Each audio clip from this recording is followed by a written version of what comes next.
In today's video, I'm going to teach you how to protect Google Sheets except for certain cells, rows, columns, and sheets, all in Telugu. Whether you're a student, teacher, or professional, keeping your data safe is essential, and this guide will ensure you have control over your data while still allowing access where it's needed. So, let's dive right in. Firstly, you'll want to open a Google Sheet. If you already have it open, that's perfect. If not, just head over to your Google Drive and access the sheet you want to protect. Once you're in, navigate to Sheet 2 by clicking on it at the bottom of the interface. Now this is the sheet we'll be working with today. Here, focus on identifying which columns, rows, or cells you want to protect. For our demonstration, let's highlight columns B and D. Simply click on the header of column B and then hold down the Control key to do the same with column D. This step ensures that we're selecting the exact areas you'll want to lock down. Moving forward, let's look at the top menu bar, where we'll click on Data.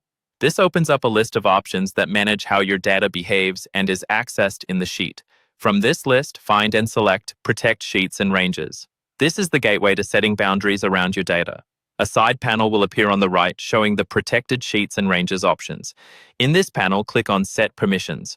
Before you do so, you might see an option to describe what you're protecting. Providing a label or a reason can be useful, especially if you'll return to this task in the future or have multiple protected areas.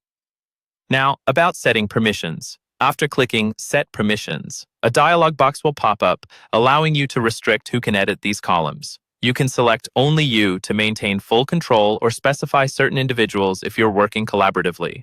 This flexibility is vital for maintaining sheet integrity while fostering collaborative work environments. Once you've set your desired permissions, simply click Done. Congratulations, you've successfully protected specific areas in your Google Sheet. Remember, while these specific sections are protected, the rest of the sheet remains editable, allowing for dynamic data entry while safeguarding your critical information. That's all there is to it.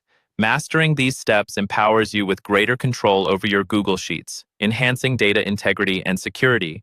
Whether you're managing student grades, project details, or personal budgets, knowing how to protect sensitive data while still allowing for certain editable sections is a skill worth mastering. So, don't forget to like and subscribe for more useful tutorials. Turn on notifications if you want to stay updated with our content. Thank you for joining, and until next time, happy spreadsheeting.